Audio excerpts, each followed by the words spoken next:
Hi friends, നമ്മൾക്കിന്ന് 4 മണിക്ക് കുട്ടികൾക്ക് പെട്ടെന്നൊരു സ്നാക്ക് ഉണ്ടാക്കണം, ഒരു പലഹാരം. അപ്പൊ അത് പെട്ടെന്ന് ഉണ്ടാക്കുന്നത് എങ്ങനെയാണ്? ഇല്ലെങ്കിൽ ഒരു വിരുന്നുകാർ വന്നു, അപ്പൊ നമുക്ക് വീട്ടിലുള്ള സാധനം വെച്ചിട്ട് ഞൊടിയിടയിൽ ഉണ്ടാക്കാൻ പറ്റുന്ന ഒരു ഒറട്ടിയാണ് ഞാനിവിടെ കാണിക്കുന്നത്. ആദ്യം അതിന് വേണ്ടത് പച്ചരിപ്പൊടിയാണ്. പുട്ടിനുള്ള വറുത്ത് വെച്ചിരിക്കുന്ന പൊടിയാകാം, കുറച്ചും കൂടെ നമ്മൾ ഇടിയപ്പത്തിനാകുമ്പോൾ പൊടിക്കുമല്ലോ, ആ പൊടിയും ആകാം. അങ്ങനെ എടുത്ത പൊടി, പച്ചരി വറുത്ത പൊടി, ഈ 250 ഗ്രാം കപ്പാണ്. ഇതിന് 1 കപ്പ് പൊടിയാണ് ഞാൻ എടുത്തിട്ടുള്ളത്. ഈ 1 കപ്പ് പൊടിയെ ഉപ്പിട്ട് തിളച്ച വെള്ളം ഒഴിച്ച് ഞാൻ ഇത് കുഴച്ചു വെച്ചിരിക്കുന്നതാണ്. അപ്പൊ അത് നമുക്ക് ഇതിലോട്ട് തട്ടാം. എന്നിട്ട് അടുത്തത് ഇതിന് വേണ്ടത് തേങ്ങ എടുത്ത് ജീരകം. തേങ്ങ എന്ന് പറഞ്ഞാൽ നമുക്ക് മാവിൻ്റെ, ഈ കുഴച്ച മാവിന്റെ പകുതി തേങ്ങ മതി. തേങ്ങ എടുത്തിട്ട് ജീരകം ഞാനൊരു 2 ടേബിൾ സ്പൂൺ ഇട്ടിട്ടുണ്ട്. ജീരകത്തിന്റെ മണം ഇഷ്ടമല്ലാത്തൊരു കാര്യം, എന്നാൽ 1 ടേബിൾ സ്പൂൺ ഇട്ടാൽ മതി. ഇതിന് ജീരകം കുറച്ച് മുന്തി നിൽക്കുന്നതാണ് മണവും ടേസ്റ്റും ഒക്കെ തരുന്നത്. അപ്പൊ ഞാൻ 2 ടേബിൾ സ്പൂൺ ജീരകം എടുത്തിട്ട് തേങ്ങയും ജീരകവും കൂടെ ഒന്ന് കറക്കിയെടുത്തു, മിക്സ് ചെയ്ത് ഒന്ന് കറക്കിയെടുത്തു. അപ്പൊ അതും ഇതും കൂടി ഒന്ന് നമുക്ക് മിക്സ് ചെയ്യാം. ഈ 2 സാധനം മാത്രം മതി, ജീരകവും തേങ്ങയും അരിപ്പൊടിയും. ഈ 3 സാധനം മാത്രം മതി ഈ ഉറട്ടി ഉണ്ടാക്കാൻ. ഇത് നല്ലോണം കുഴക്കണം, നല്ലോണം ഇങ്ങനെ കുഴച്ചിട്ട്,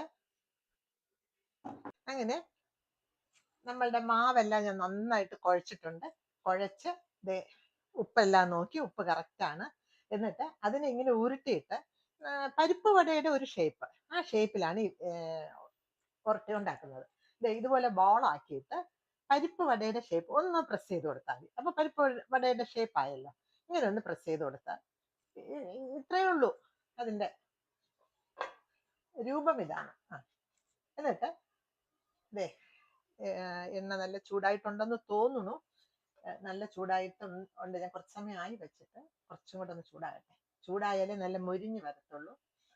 ഞാൻ ഇങ്ങനെയൊക്കെയുള്ള സാധനങ്ങൾ ഉണ്ടാക്കുമ്പോൾ എപ്പോഴും കോക്കനട്ട് ഓയിലാണ് ഉപയോഗിക്കുന്നത്. എനിക്ക് അതാണ് ഇഷ്ടം. അപ്പൊ ഇവിടെ വരുമ്പോഴും ഞാൻ മോളോട് പറയും, എനിക്ക് കോക്കനട്ട് ഓയിൽ മേടിച്ചു തരണമെന്ന് പറയും. അങ്ങനെ അവരിങ്ങനെ മേടിച്ചു തരും. ഞാൻ അത് ഉപയോഗിച്ചാണ് മിക്കവാറും ഉള്ള പലഹാരങ്ങളെല്ലാം ഉണ്ടാക്കുന്നത്. അപ്പൊ നമുക്കിതിനെ അങ്ങോട്ടൊന്ന് ഇട്ട് നോക്കാം അല്ലേ? ചൂടായോ നോക്കട്ടെ. ചൂടായിട്ടുണ്ട്. അപ്പോൾ ഇതിന് ഒരുപാട് എണ്ണയിൽ ഇതിനെ മൂപ്പിച്ചെടുക്കില്ല. ഇത് നമ്മൾ കട്ട്ലറ്റ് ചെയ്യുമ്പോൾ നമ്മൾ ഒരുപാട് എണ്ണയിൽ ചെയ്യില്ലല്ലോ, അതുപോലെ ഇങ്ങനെ കുറച്ച് എണ്ണ ഒഴിച്ചിട്ട് അതിലിങ്ങനെ മൂപ്പിച്ചെടുക്കും. തിരിച്ചും മറിച്ചും ഇട്ട് മൂപ്പിച്ചെടുക്കും. അതാണ് ഇതിന്റെ രീതി.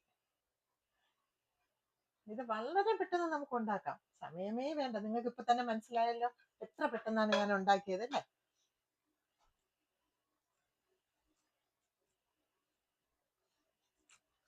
ഇതിന് ഈ ഒരു വശം ബ്രൗൺ നിറമായ ശേഷം നമ്മൾ തിരിച്ചിടണം. തിരിച്ചിട്ട് അടുത്ത സൈഡും അതുപോലെ ബ്രൗൺ നിറമാക്കി എടുക്കുമ്പോൾ അകവും വെന്ത് കിട്ടും, മാവ് വെന്ത് കിട്ടും. ഇത് കൂട്ടി കഴിക്കുന്നത് പഞ്ചസാര കൂട്ടി കഴിക്കാനാണ് ഏറ്റവും ടേസ്റ്റ്. വെറുതെ നമുക്ക് ഇത് എടുത്ത് കഴിച്ച് ചായ കുടിക്കാം. പക്ഷെ കുട്ടികൾക്കും ഒക്കെ ആണെങ്കിൽ പഞ്ചസാര കൂട്ടി കഴിക്കുമ്പോൾ ഇത് ഭയങ്കര ടേസ്റ്റാണ് കേട്ടോ. ഇത് ഞാൻ പഠിച്ചത് തിരുവനന്തപുരത്തു നിന്നല്ല. എൻ്റെ സതിയേട്ടന്റെ വീട് തമിഴ്നാട്ടിൽ നിന്ന് ഇടയ്ക്ക് പറയാറുണ്ടല്ലോ, അവിടെ നിന്നാണ് ഇത് ഞാൻ പഠിച്ചത് കേട്ടോ. അവിടുത്തെ ഒരു പലഹാരമായിരുന്നു ഇത്.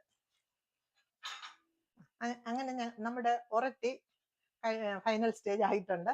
ഇതാ ഞാൻ ഹീറ്റ് ഓഫ് ആക്കുകയാണ്. എന്നിട്ട് അത് പ്ലേറ്റിലോട്ട് മാറ്റാം. ഇത്രയും എണ്ണ തന്നെയാണ് ഇതിന് വേണ്ടി വന്നത്, അധികം എണ്ണ ഇതിന് വേണ്ട. അതാണ് ഇതിന്റെ വേറൊരു ഗുണം.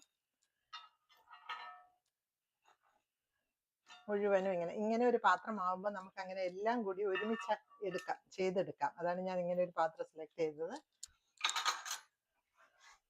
ഇപ്പം എണ്ണ കൂടുതൽ ഉണ്ടെങ്കിൽ ഇത് പിടിക്കട്ടെ എന്ന് കരുതിയിട്ട് ആണ് ഈ ടിഷ്യൂ പേപ്പർ ഇങ്ങനെ വെക്കുന്നത്.